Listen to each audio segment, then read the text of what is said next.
咁咪影啦，點知壁咚啊下邊嗰嚟擦我屁股。我覺得我着內衣嘅時候係最識得擺 pose 而家。你着呢啲衫俾人哋睇唔俾我睇。你屋企你唔着俾佢睇嘅咩？反而屋企係着到好密實咯，着樽領屋企。係啦。影黑白嘅樂趣咧，就係有時你會留意到你影彩色嘅時候留意唔到嘅嘢。大家好，我係 Ivan， 歡迎你收睇我嘅 channel。呢條片係記錄我喺日本幫女 model 或者 artist 朋友一邊傾偈一邊拍攝人像嘅過程，仲會同時分享我攝影嘅體驗同埋一啲心得。如果你都中意睇靚女、日本風景，又或者係輕鬆嘅攝影心得，都希望你可以訂閱我呢一個 channel。今日我邀請到嘅朋友係 KitKat。希望大家可以留意呢條影片嘅內容，因為去到最後咧係有問題問大家嘅。只要你答啱呢條問題，同埋有訂閱呢一個 YouTube channel 嘅話咧，就有機會得到一張由 KitKat 親筆簽名嘅 postcard 啦。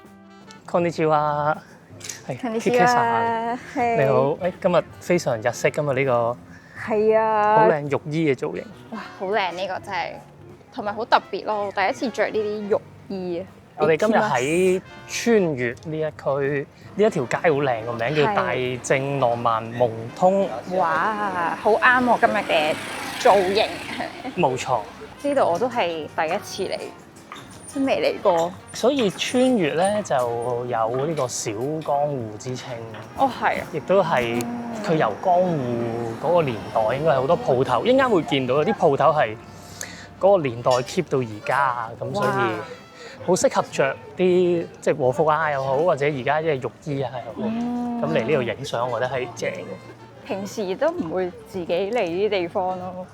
平時 stay 喺東京太耐。我不如呢間鋪頭唔知俾唔俾啦？我哋喺間門口呢度企，好啊，係企出多一步，可能側多少少身。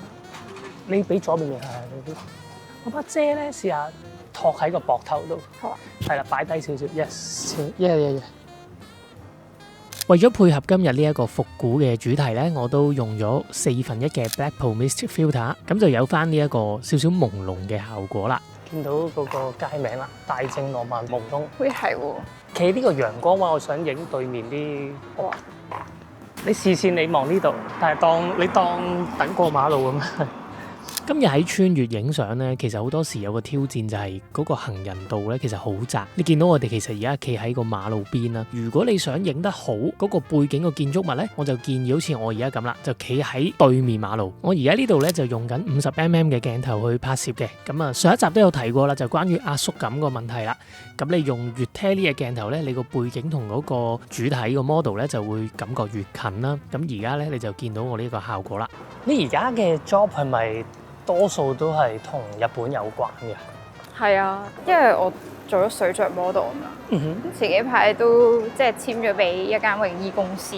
哦，日本嘅。係啊，日本嘅，咁就周不時都會叫我即翻嚟 shoot 啊咁樣，出啲新嘅泳衣都會影咯。咁好嘅，你過嚟其實對佢哋嚟講係貴㗎嘛，安埋你機票嗰啲啊、住宿啊。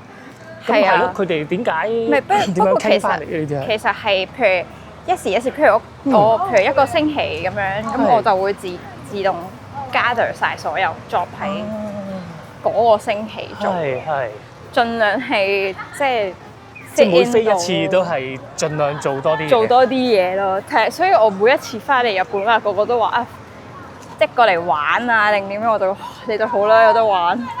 即係我真係冇得一翻嚟就勁多嘢做咯。日本攝影師同你影相同香港攝影師有冇唔同咧？或者有咩唔同咧？好唔同。我發覺日本攝影師佢個要求啦，同埋佢直覺啊，即係佢對嗰個角度嘅直覺好強。哦，係即刻就中咯，即係佢哋好快就完，即係好快就完成一個 shooting。即係可能係連貫同埋好多人，譬如香港有啲其實可能啱啱起步嗰啲都話走出嚟做攝影師嘅，係咪？咁你會知嘅，你會知嘅。係。但係呢度就我遇過所有都係影咗好多年啊，做咗好耐或者自己練習咗好多次就捉到。佢哋一擊中我唔知點解，即係影得係好犀利嘅。我哋企喺呢棵樹下邊，呢棵樹。大家影相都可能有經驗，俾 model 會話點解影到佢咁矮呢？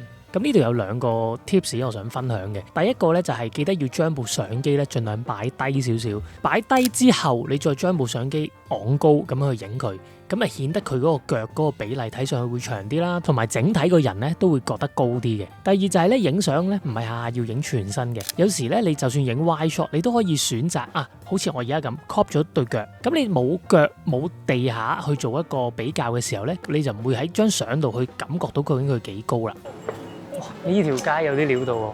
你最初咧係點樣開始做 model 咧？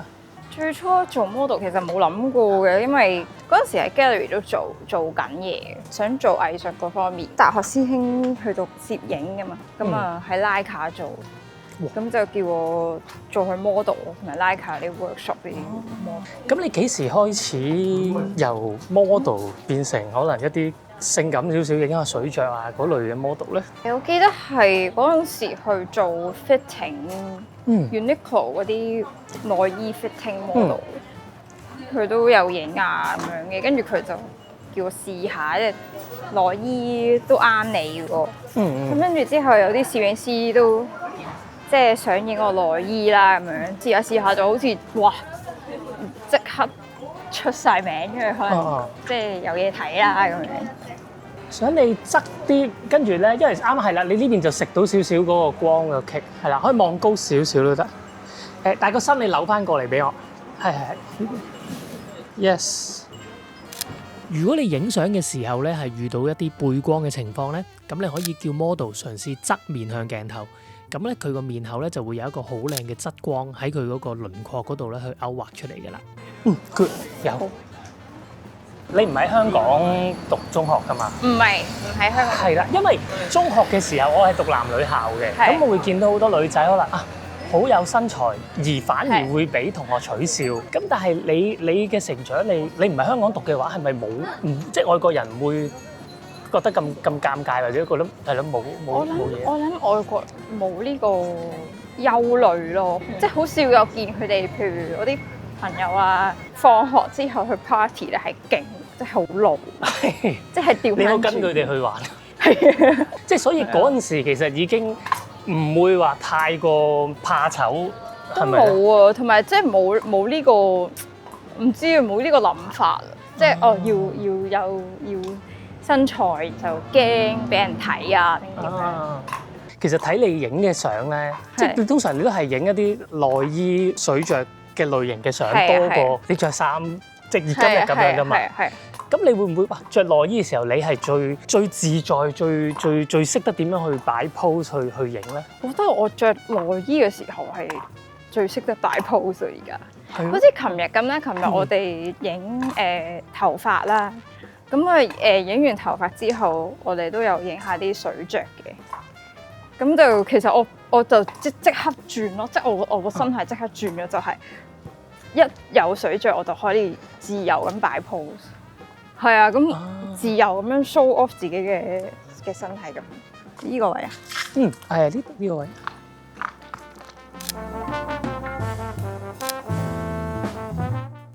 我諗有冇可能把遮咧遮少少個樣咧？可以。係啊，咁可以 back 啲喎。係呢個好。今日嘅拍攝咧同之前唔同，就係我哋有道具啊，有呢一把遮啊。咁可以有時用佢嚟做前景啊，有時咧就同 model 有啲互動啊，就令到啲相咧又係可以多啲變化啦。但係你影咁多次啦，有冇時候即係會有一啲攝影師會有啲好無理嘅要求，而係令你好唔舒服嘅咧？有啦，其實有啲攝影師影下影咩男朋友視覺，即係有啲奇怪嘅當時。咁啊影啦，點知？喂，去到個鏡嗰度，跟住擁住我，跟住就下邊即係壁咚咁啊！壁咚啊，下邊攞嚟擦我屁股咁樣。喂，咁呢啲直頭去到性侵犯㗎喎。係啊。咁但係你呢啲有冇報警定係點樣處理㗎？咁係咪知咩料咯？之後就完全我話你可唔可以即係行開少少咧？即係太近啊咁。之後聽講其實好多女 model 都遇過呢個人，係啊，佢而家都好似拉咗定咩？拉咗啲拍。好似拉咗啊！哦，咁都好事，都好事。係啊，呢度我想試下影黑白相，好啊，好啊，好適合呢一度。我哋喺呢個位。好啊。我今日咧就特登帶多咗一支，之前我用過嘅呢支Leica R 嘅50鏡頭。嗯。咁呢支就係新買嘅 M 嘅50鏡頭。係。咁新嘅呢一支咧，我覺得影彩色係靚嘅。咁但係咧，影黑白嚟講咧，我就覺得舊嗰支咧係靚啲。咁我而家就算係測試俾大家睇啦。咁我先用呢一支嗱，好啊。公平起見，我拆咗個 filter 先，先用呢支M 嘅50，因為我中意呢部機咧，佢入邊有一個顏色嘅 setting 咧，叫做 Leica 嘅 Monochrome，即係扮到係 Leica D 嘅一隻黑白啦。咁我自己再微調咗少少嘢嘅，咁我覺得呢隻黑白係我好中意嘅。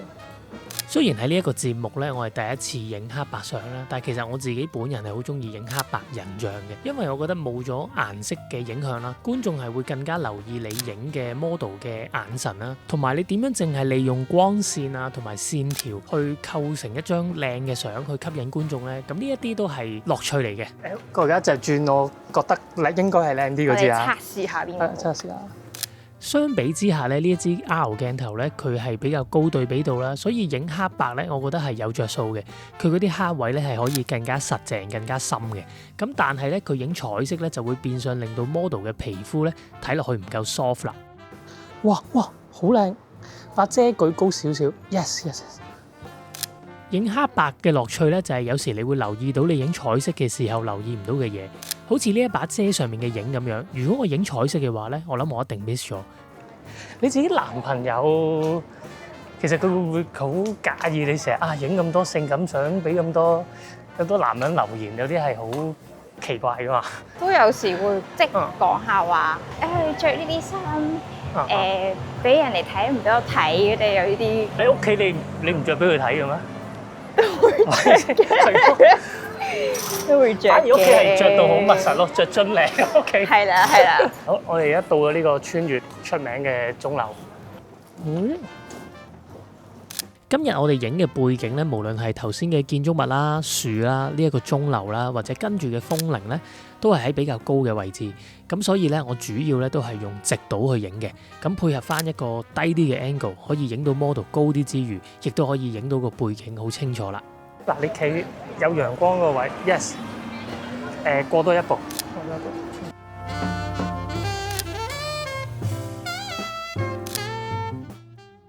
跟住好都係 keep 翻呢個位，我影呢邊底嘅。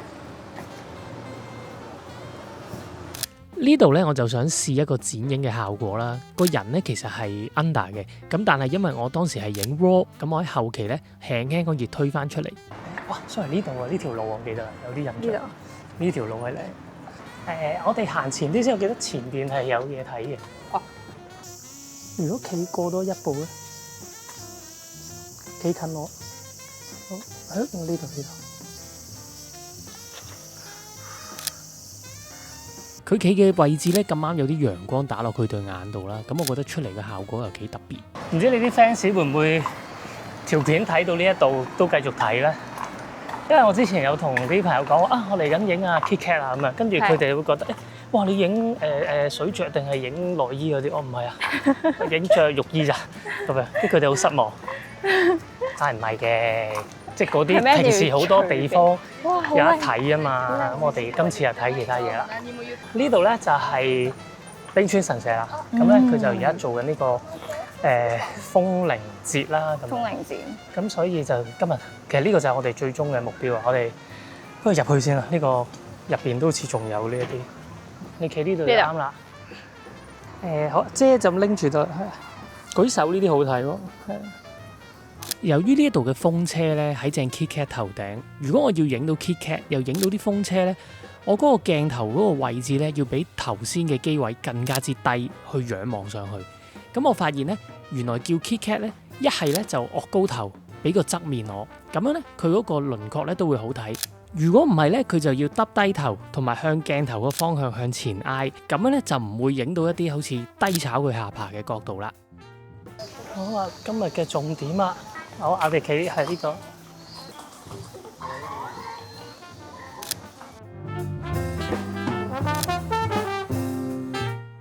喂，冇人，好，我哋去中間。靚啊，靚啊！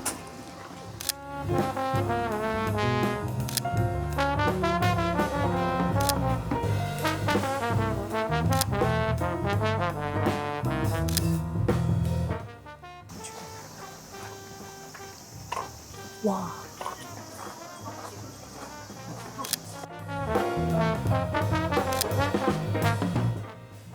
呢度就呢度，好有夏日嘅感覺啊！呢度咧我就少有地開盡我支鏡嘅異光圈啊！你見到我景深咧係非常之淺嘅，背景彩色嘅風鈴咧就可以打到好散啦。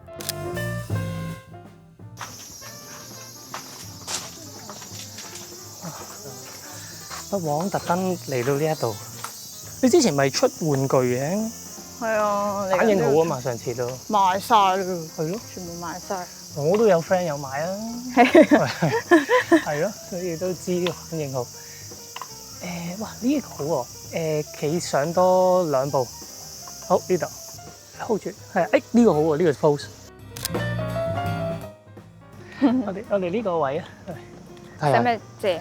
可以，好，可以。